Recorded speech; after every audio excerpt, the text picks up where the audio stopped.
Okay, so good news and bad news. Number one, this is part 14 of Who the Fuck Did I Marry? Bad news, this is going to be the last post for the night. And the reason why, good news, tomorrow's my birthday. So I'm just going to make this video, post it, and then I will pick back up probably Friday because honestly, I truly want to enjoy my birthday tomorrow. I just want to enjoy my birthday. All right, so y'all don't be upset. Just if anything, watch parts 1 through 14, then we'll be ready for part 15. So the house fell through in October 2020. And what I told him was, I said, I don't want to look at another house. I don't want to talk about cars. I want to get through the holidays because it was going to be a holiday season where I could not celebrate my family because of COVID. So I said, I just want to get through the holidays. I want to get through the end of the year. And we'll revisit stuff in January. I was very calm when I said it. No argument, nothing like that. And he said he understood. A lot of what fueled me staying in this situation really was the fact that number one, I didn't want to be alone. Number two, I didn't want to look stupid by having the relationship end so quickly for everyone to be like, we told you something was up. And number three, I was ready to get married. And that, what ready to get married fueled a lot of stuff. And again, I was still making my audio diaries. So listening back to it, I knew something was wrong. I admit that. I knew something was wrong. But what I thought it was, truthfully, was like, why does it seem like there's always something? Like, why can't we just go ahead and get the house? Why is it always something? Why can't I just get the BMW? It still didn't dawn on me how deep this something went. And for the people who keep asking, I'm going in order of events. So yes, there will be a video where I explain how everything came out and what came out, what was true, what was not true. It's coming. I'm just getting all of this out in order.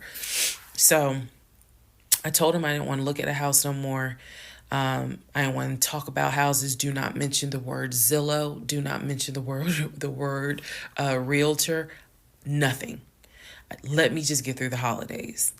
And for myself, the question was, what do you want to do? You want to stay with him? Or do you want to cut your losses?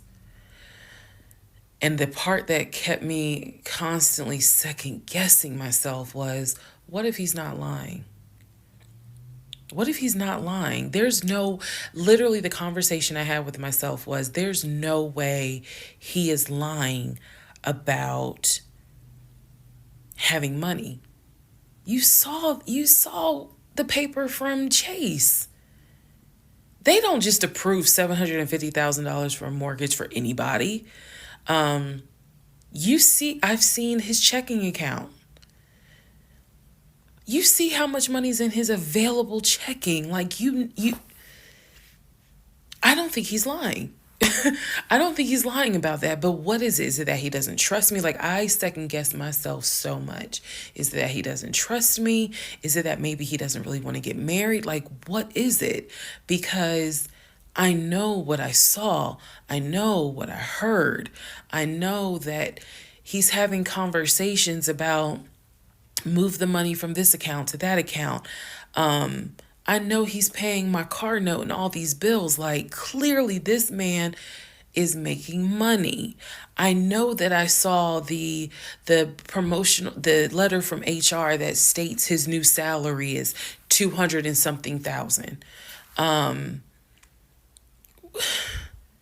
And I remember thinking, like, God, what, like, what am I missing?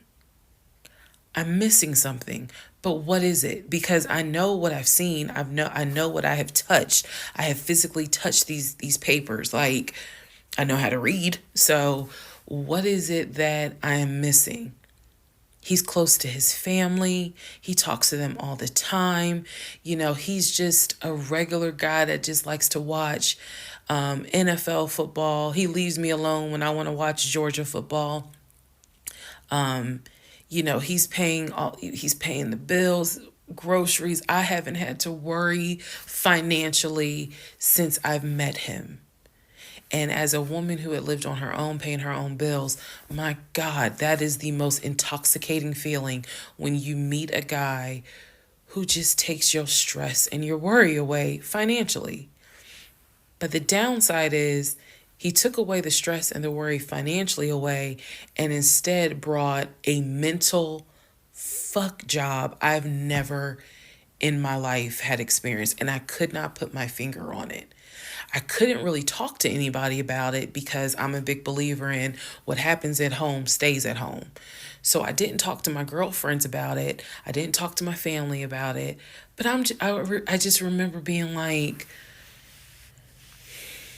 what am I missing? What am I missing?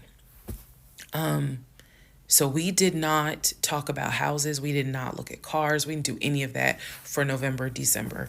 And he came to me like around Thanksgiving, and what I thought was a very open, loving conversation.